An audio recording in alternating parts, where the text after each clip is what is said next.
The bass pulsed through the floorboards, a rhythmic thud matching the pounding of my heart. Tonight was supposed to be about letting loose. Shots with Jenna, sweating on the dance floor, the whole 9 yards of forgetting the daily grind. But the second I saw him, all that vanished. David. Eyes wide and wild under the club's flashing lights, a manic grin plastered on his face. It looked wrong, forced, like someone had yanked on his mouth with a fishhook. Mark, buddy. He shoved through the crowd, spilling someone else's drink. An apology? Not a chance. A wave of stale sweat and cigarettes hit me, mixed with something acrid, like old gunpowder. Army days rushed back, choking me with their grit.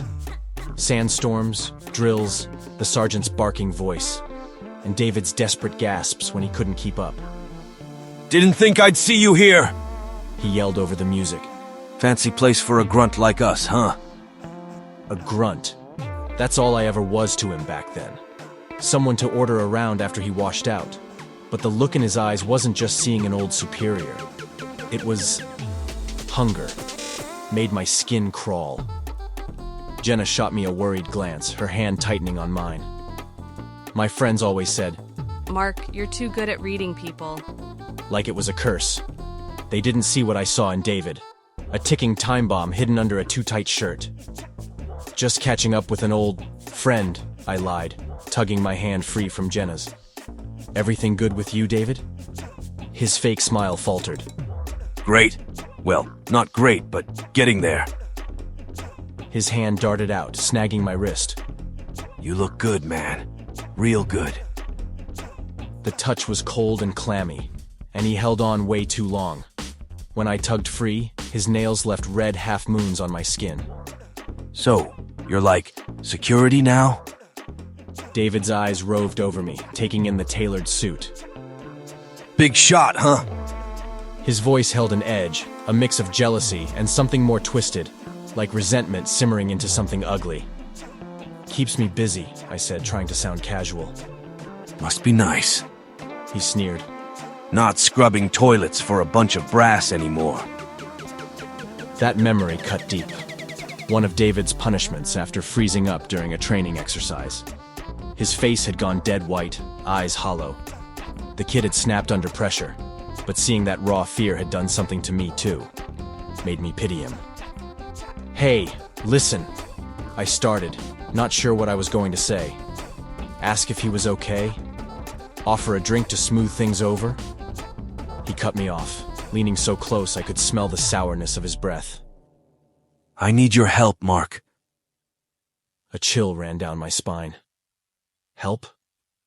What could he possibly need from me? Memories flashed of whispered conversations after lights out, the plans David would spin. Back then it was about pulling pranks, getting back at the drill sergeant. Now, I wasn't so sure. I haven't seen you in what, 5 years? I stalled.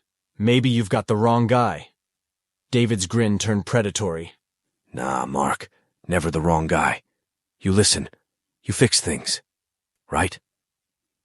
The music pounded into a crescendo, and David's words seemed to echo with it, pounding in my head. What the hell kind of fix was he talking about? And why did I have the sinking feeling I was about to find out? Jenna found me by the bar, her brows furrowed. Everything all right? Fine. I forced a smile that didn't reach my eyes. Just a blast from the past, you know? She looked unconvinced, but the music swelled again, pulling her back to our friends. David lingered near the edge of the crowd, staring. Every time my eyes flitted his way, I caught that same desperate intensity, the hunger morphing into something darker. And can we talk about the elephant in the room? How the hell did he find me and know what I did for a living? The night turned into a blurry mix of forced laughs and too tight smiles. Jenna's touch on my arm was a lifeline, a reminder of normalcy. When we finally broke away, the cool night air felt like a salvation. You want to talk about whatever that was? She asked in the taxi, her voice gentle but laced with concern. Just a ghost from the past, I muttered, staring out the window at the city lights blurring by. Ghost wasn't quite right. Ghosts fade. David felt solid. a looming threat I couldn't shake. The next morning, I woke with my phone buzzing like a swarm of angry bees, missed calls, all from an unknown number. Then the texts, "Hey buddy, had a blast last night. followed by, When can we catch up again?" then, Seriously, man. Answer your damn phone. a new one popped up as I stared. Nice place you got there. Real fancy. My gut clenched. How the hell did he know so much about me, my address, my phone number? I swiped through apps, trying to find any slip-up. Photos geotagged, a comment on a friend's post. Nothing that could have leaked it. Which meant David had dug deeper. Maybe social media wasn't the answer. Maybe he'd been watching me. You following me? Don't contact me again. I typed the message, my fingers trembling. He didn't reply, but somehow that was even worse. The rest of the day was a blur.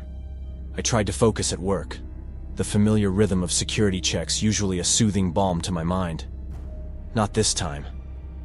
David's words echoed in my head. You listen. You fix things. What the hell did that mean? Was he planning something? And if so, had I just made myself a target? That evening, my phone lit up again. Mark, don't be a jerk. I just want to hang, like old times. Remember the bonfire on base? Best night ever, right? My stomach twisted. The bonfire. That night had ended badly. David had gotten too drunk, started a brawl. One guy ended up in the infirmary. I'd covered for David, said I'd seen anything. He owed me. That's the way he thought, I realized with a sickening lurch. Tit for tat. My thumbs hovered over the screen. Leave me alone felt too weak. I needed something stronger, a clear cutoff. But as I typed, a notification from Jenna flashed on the screen. Dinner tonight? Your place? A surge of warmth washed over me, pushing back the lingering chill. Jenna was real, normal, a world away from David and the twisted shadows he dragged around him. My fingers flew across the keys. Sounds perfect, I texted back, then hit block on David's number. No point arguing with crazy. Best to cut him off cold. That night, over pizza and a trashy movie, I tried to shove David to the back of my mind. Jenna's laughter was the perfect antidote, the worry lines on her forehead easing as I told her a dumb story about work. But as I walked her out, a prickle of unease crawled up my spine. Was that a shadow twitching behind the curtain across the street? A trick of the light, surely. I double-checked the locks, trying to laugh off my own paranoia. Yet, lying in bed, sleep wouldn't come. Every creak of the floorboards, every rustle of the wind outside my window sounded like footsteps, like whispers. By morning, my nerves were frayed. Still, I dragged myself to work, promising myself a stiff drink when I got home. Leaving my office late, I scanned the parking garage with a heightened sense of awareness. Every shadowed corner seemed to hold a threat. Reaching my car, relief flared, then died. My tires were flat, all four, slashed, the rubber hanging in ragged strips. My heart hammered against my ribs. A coincidence? Or a message, loud and clear? I didn't call the cops. It felt pointless, and deep down, I knew exactly who was behind this. David. He was out there, watching, playing some sick game. And this was just the beginning. The walk home wasn't just walk, it was a tactical maneuver. I scanned rooftops, dark alleys, every parked van that could hold a lurking figure. Each rustle of leaves made me jump. By the time I reached my apartment, I was drenched in sweat, fear a sour taste in my mouth. Inside, I locked the door, bolted it, then checked it again. Ridiculous. He couldn't be inside. But the manic energy wouldn't leave me. I grabbed a kitchen knife, the weight of the steel oddly reassuring, and cleared every room. Nothing. Still, my apartment didn't feel like home anymore. It felt like a cage, David's eyes watching from some unseen corner. Sleep was a battle I lost miserably. Each time I drifted off, I jolted awake, heart pounding, a half-formed scream stuck in my throat. By the time dawn tinged the sky, I was a wreck. Work was impossible, but staying home felt even worse. That afternoon, a neighbor cornered me in the hallway. Hey, Saw some weird stuff last night, he said, scratching his stubble. Dude snooping around your car looked kinda messed up. The blood drained from my face. What did he look like? The neighbor shrugged. Kinda thin, twitchy. Is everything all right, man? Fine, I muttered, and brushed past him. Not fine, but far, far from it. I called the apartment manager, pleading for access to the security footage. She grumbled but eventually relented. Hours later, slumped on the couch, a mug of cold coffee in hand, I stared at the grainy footage. There he was, David. His hunched walk made him unmistakable as he circled my car, a dark blur in the dim light. The footage zoomed in. His hands darted, a glint of metal. He was slashing my tires. A surge of rage boiled up, but fear cut it off at the root. He could do this, and worse, and I couldn't stop him. Then, as if sensing the camera, he looked up. Dead eyes stared straight at the lens, his lips pulled back into a chilling grin. It was a challenge, a promise. He wasn't done, not even close. The phone slipped from my numb hands. I called Dane, my old army buddy, the one who always had my back. "I need your help," I said, my voice rough, barely recognizing it. Explaining it all sounded crazy, and even crazier was the desperate request. "Could you trace a blocked number? See who it belongs to?" Dane didn't ask questions, just muttered. "Give me 10. The minutes ticked by, an agonizing eternity. Finally, his text popped up. No record of the number. Burner phone. Smart. My hands shook, not just from rage now, but desperation. Even Dane's tech wizardry couldn't help? David was smarter than I'd given him credit for, always a step ahead. I tried to think. Police? They'd laugh in my face, a few texts, slashed tires, a creepy dude hanging around, and going to them would stir things up, put me on David's radar even more. No, I had to handle this myself. But how? My security expertise meant analyzing threats, not dealing with real-life psychopaths. Then it hit me. Jenna. She'd seen David at the club, and before her, in the army. Captain Sarah Jones. She wasn't just some friend. She was my old commander, tough as nails, the only person David had ever shown a sliver of respect for. Her number dialed before I could second-guess myself. Sarah picked up immediately, that no-nonsense tone always cutting through the fog. After a brief summary, there was a loaded pause. "David, yeah, I remember. Kid's got issues." The edge in her voice confirmed what I already knew. "He's gone off the deep end," I said. I told her about the texts, the tires, the unsettling feeling in my bones that this was only the start. "All right, Mark. Listen close," Sarah said, and just the sound of her steady voice began to calm my frantic mind. "This is what you're going to do." Sarah's plan was simple and ruthless, the kind that always appealed to the soldier in me. "Don't hide, Mark," she'd said. "He wants you scared, isolated. Play into his obsession. Make him think he's in control. Then we spring the trap." Confusing as hell, but I trusted Sarah with my life, literally. So, I forced myself back into a semblance of normalcy. Work, where I jumped at every shadow. Dates with Jenna. Though my distracted apologies probably weren't fooling her. I waited for the other shoe to drop, the axe to fall. And it did, spectacularly. Mid-meeting with a client, discussing some boring firewall setup, my phone lit up. Unknown number again. This time, I didn't hesitate. I stood, excusing myself, the client's baffled expression fading as I stepped into the hallway and answered.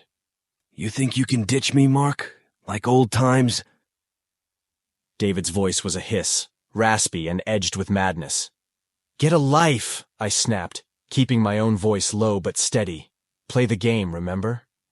"My life is you," he screeched, spittle hitting the phone I imagined him clutching like a lifeline.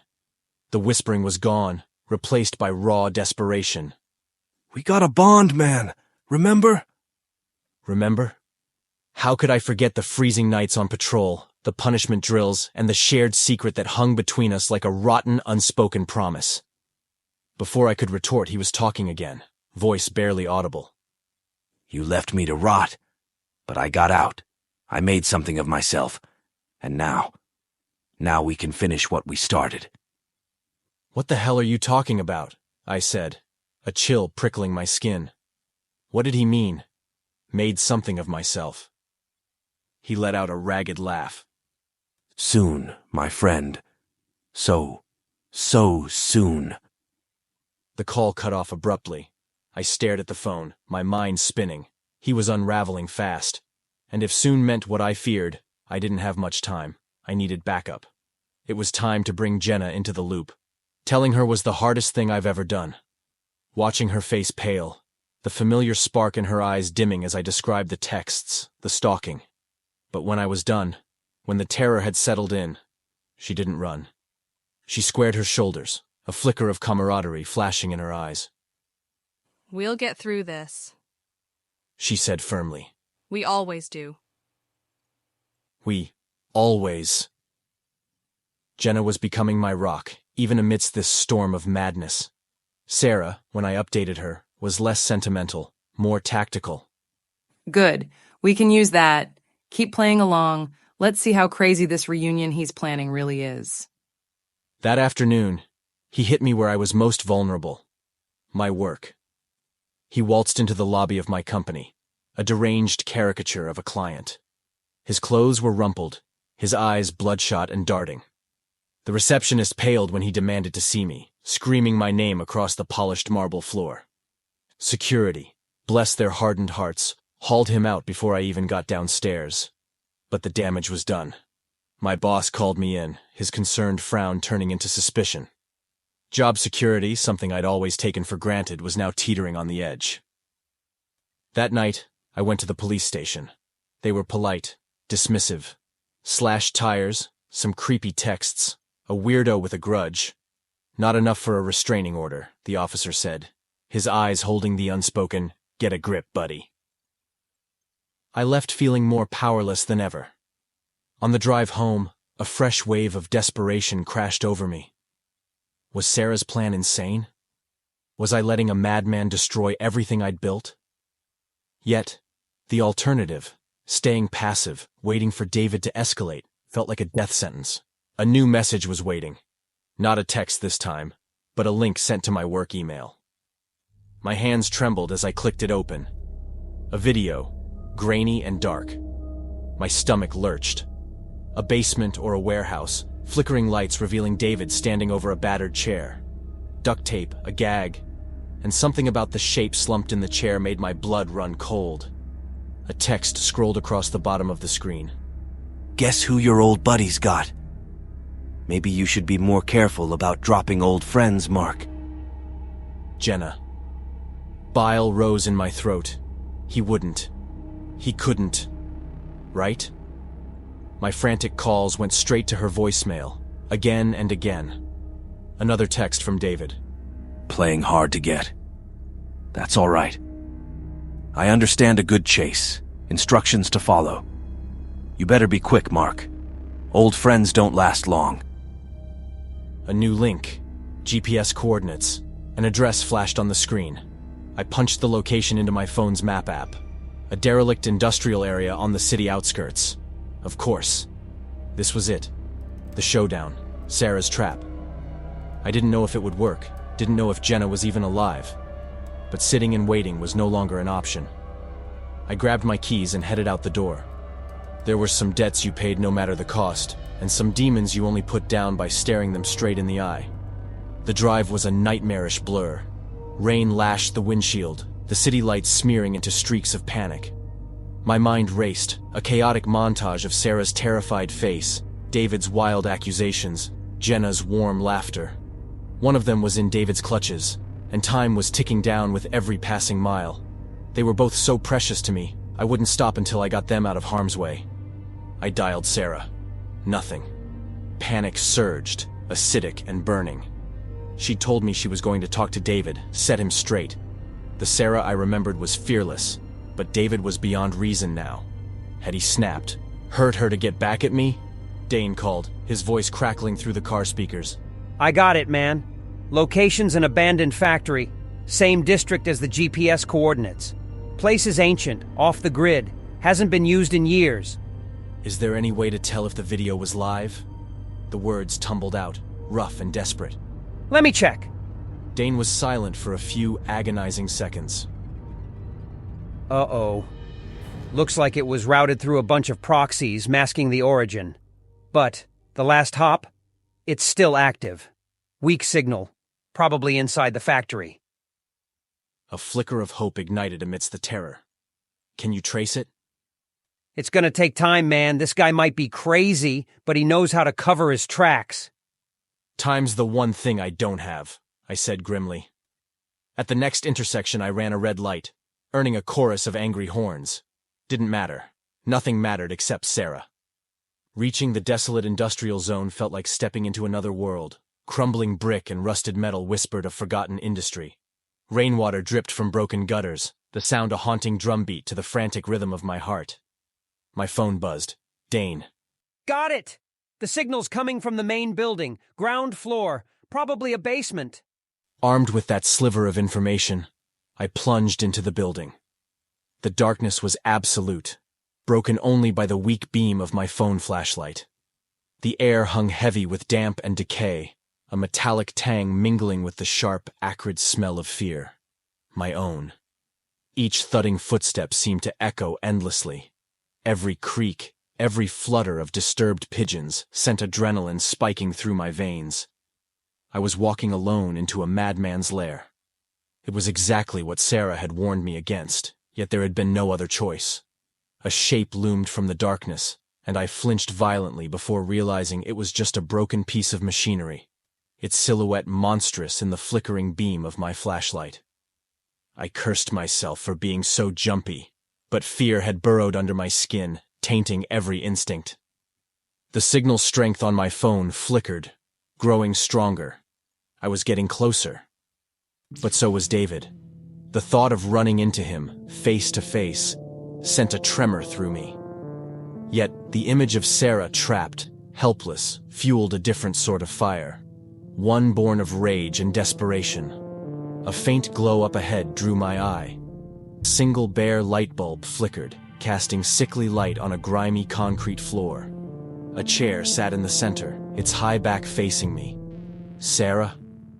My heart pounded against my ribs, a frantic tattoo of terror and hope.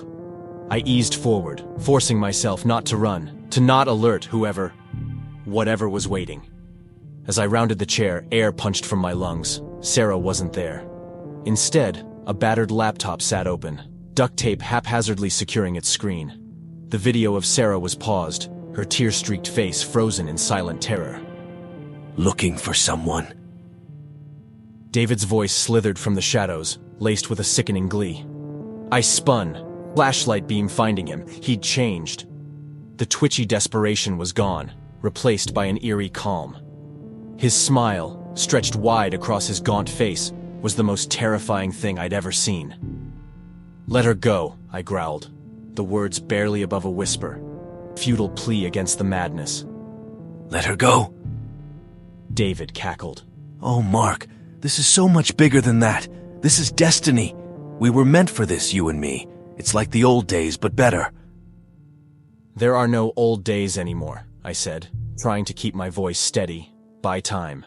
Think. Dane had to be close to pinpointing the exact room. This ends now. David tilted his head, a grotesque parody of curiosity. Ends? No, my friend. This is just the beginning. His hand darted into his jacket. I tensed, expecting a knife, a gun. Instead, he pulled out a weathered canteen. Drink. He offered it with a twisted grin. Celebrate our reunion. The absurdity of it threw me. At the same time, my survival instinct screamed warning. I don't think so. Suit yourself. He unscrewed the lid, gulped down the contents, then tossed the canteen aside. Seconds later, his eyes widened, he clawed at his throat, and collapsed, writhing on the floor. This was his twisted, vile, diluted version of seppuku. But only he was the passenger on that boat ride across the departed pond. Distantly, I heard a crash, shouting voices. Armed figures poured into the room. Not cops, Dane, and two heavily built guys from his online gaming circles. I'd called them a last, desperate act. "Nice timing," I managed to say, as Dane shoved past me, a small device flashing red in his hand. Signal tracer, He panted. the second that laptop stopped streaming, it pointed me straight here. Crazy bastard disabled his proxies. While one of his buddies checked on David, Dane moved swiftly towards the side of the room, peering into the gloom. Over here. He called. Looks like a hidden door. A surge of hope, then dread, hit me as they forced the door open. Beyond, a narrow set of stairs led down into an even deeper blackness. The Sarah I found huddled on the damp floor wasn't the captain I remembered. Her eyes were wide, haunted, the spark in them flickering weakly. My arms closed around her, the relief a wave crashing over me, washing away some of the gnawing terror. "It's okay," I murmured into her hair, though I knew it was far from okay. The scars this would leave ran deep. My hands clenched into fists. David would pay for this. Down we went, into a darkness that held the stench of rot and despair.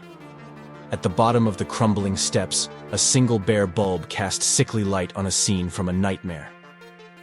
Sarah whimpered against my shoulder. She was alive, thank God. But her trembling body told its own story.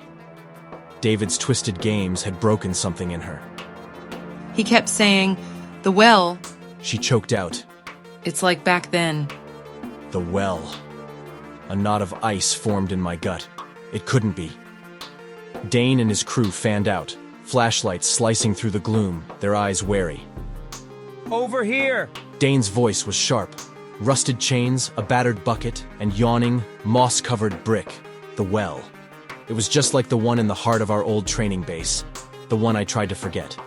That final exercise. The worst night of basic training. A test of endurance, or so we'd been told. Left alone, in the pitch black, expected to fetch a canteen of water from the well using teamwork.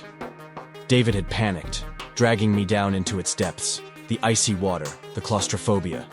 We'd made it out, gasping and soaked. But the fear, the sense of betrayal, had lingered far longer than the hypothermia. Sarah, then just another recruit, had helped pull us out.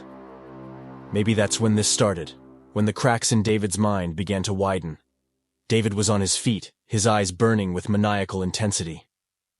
You see, Mark, this is where it all began, where we became brothers bound by the darkness. Rage boiled up, hotter than the simmering fear. "You almost drowned us. That's not brotherhood. That's insanity." No, you left me. He howled. Abandoned me to die down there. But I survived. I became stronger. Sarah was sobbing now. Small, terrified sounds against the echoing dampness. Please, let's just go. Dane's big bruiser buddies, surprisingly gentle for their size, moved to guide her out. But Sarah hesitated, a flicker of my old captain returning to her eyes. We can't leave Mark to face him alone, she said, her voice shaking but determined. Diane met my gaze, the unspoken question hanging between us. We'd risked a lot to get this far. Could we afford a confrontation with a madman? Technically, we were trespassing, aiding and abetting. But glancing at David, whose madness was curdling into fury, I knew there was no other option. This ended here, tonight. We end it together, I said, meeting Sarah's eyes. We had a score to settle with the past. David, whom I thought was dead, pretended all this time, seeing this unspoken understanding, let out a roar. He lunged at me, years of pent-up resentment fueling his attack, took me by complete surprise. He managed to push me forward and into the ground, but my training kicked in, like riding a bike after several years of not doing it. Awkward at first, but muscle memory is a damned thing. Blocks, parries, and a strike that sent him sprawling flowed out of me. Hell, I could have been called John Wick at that moment. But he was back on his feet in an instant, wild-eyed and unpredictable. He grabbed a rusted pipe, swinging it blindly. I ducked, rolling across the slimy floor. He was stronger than he looked, fueled by desperation and twisted belief. The fight was a blur of motion and grunts, punctuated by the clang of metal and Sarah's terrified screams. David was a vortex of rage, and I was barely holding my own. Then, his foot slipped on the damp, bloodied floor. He overbalanced and careened toward me, the pipe held high for a crushing blow. I stumbled back, bracing for impact, and my heel hit something solid. The floor beneath David gave way with an ear-splitting crack. He screamed, arms flailing as he vanished into the sudden void below. The pipe clattered down after him. Then came fleshy thuds, sickening cracks, and finally, an echoing silence. I scrambled to the edge, flashlight beam cutting into the blackness. A good 10-foot drop. David lay at the bottom, limbs twisted at impossible angles. He was still breathing, but barely. Dane and the others crowded around, grim-faced. Do we call someone? Dane asked hesitantly. And say what? I replied, my voice raspy. That a psychopath who kidnapped my friend fell down a hole? No. This is how his story ends. No cops, no records. Dane nodded, a flicker of respect in his eyes. We weren't just tech geeks and security guys anymore. David had pushed us into a darker place, and we'd survived. The climb out of that cursed place was surreal. Sarah leaned heavily on me, each step a silent victory. Dawn was breaking as we emerged into the pale light, sirens wailing in the distance. Someone must have spotted Dane's crew. Better a trespassing charge than explaining the horrors below. The police would find David's body eventually, write it off as an accident, another vagrant tragedy. They'd never understand the true depth of the darkness, the evil that lay at the end of his twisted path. The paramedics checked us over. Sarah had bruises, would need therapy, but she'd survive. I felt strangely numb, the adrenaline crash leaving me hollow. As the world swirled back into focus, I spotted a crumpled paper under David's makeshift table. Curiosity, the analyst in me, made me unclench my stiff fingers and pick it up. It was a discharge form. Army, medical reason. Underneath, a hastily scrawled note. They took everything. Can't go back. Only Mark understands. A wave of guilt washed over me. Had I missed something? Could I have helped years ago? But then Sarah touched my arm, a ghost of a smile on her face. You saved me. She whispered. We walked into the rising sun, leaving the darkness behind us. David, his secrets, the well. They were all ghosts now. And for the first time in days, I thought maybe, just maybe, the ghosts would stay silent. In the days that followed, there was an investigation, as expected. The cops, gruff and skeptical, poking around the abandoned factory. Sarah and I stuck to our story. A vagrant squatting in the building, surprised by our intrusion, fled into the darkness, and likely got hurt. They didn't buy it entirely, but without a body or clear criminal intent, the case was low priority. Dine and his crew vanished back into the shadowy corners of the online world. His silence a form of solidarity I was starting to appreciate. Sarah and I, thrown together by unthinkable circumstances, fumbled towards normalcy. Each day the memories seemed to fade a little, replaced by the comforting banality of work and quiet evenings shared with someone who understood the unspoken. We never spoke of going back to that place, yet on restless nights, the image of that gaping hole, of David's broken form, would flash into my mind. Was it truly over? Then, one afternoon, an unmarked envelope arrived at my apartment. Sarah was with me, and the sudden wave of icy dread must have shown on my face. She tensed, a shadow darkening her eyes. What is it? She asked, her voice small. Inside the envelope was a single photograph. The factory, reduced to rubble. A short typed note lay beneath. Building deemed unsafe. Demolished. My hands shook as I passed it to Sarah. She studied the picture, her brows furrowing. Then a flicker of understanding, of relief passed over her face. It's really over, she murmured. I could only nod. a strange mix of closure and lingering unease settling over me. David was gone. Not arrested, not redeemed, but removed. Fate, or perhaps some delayed consequence of his own twisted actions, had delivered the final blow. The following weekend, on a whim, we took a drive. Away from the city, to a stretch of coastline neither of us had visited before. The air was salty and crisp, the rhythmic crash of waves a soothing contrast to the lingering echoes of that night in the factory. We walked along the windswept beach in companionable silence, fragments of the past washing ashore with the scattered seashells. Sarah paused, her gaze fixed on the horizon. I was thinking, She said, her voice barely louder than the wind. maybe it's time I re-enlisted. Surprise jolted through me. After everything. She gave a wry smile. Because of everything. That monster. He twisted something, took away my faith in the things I believed in. Out there, facing him, I saw. She trailed off, then met my eyes, their haunted darkness replaced by a steely light. I need to prove to myself I'm still the soldier I was. I couldn't look away. It was madness. And yet, it was the most sane thing I'd heard in a long while. We were survivors, but survival wasn't the same as living. To truly move on, we needed to face the darkness, not just escape it. We could do it together, the words were out before I really processed them. Not the re-enlisting part, but finding some way to use what happened. I've got the security expertise. You know the system. Sarah's grin was slow, but it lit up her face. Partners? Partners, I agreed, and the word held promise, a defiant answer to the echoes of the past. We stood side by side, watching the waves roll in. David, the well, the crumbling factory. They felt further away with each passing swell. It wasn't a perfect ending, not a fairy tale one. The scars would remain. But ahead wasn't darkness anymore. It was a horizon, vast and unknown. And for the first time in a long, long time, it held a flicker of possibility. We would face it, just as we'd faced David, together.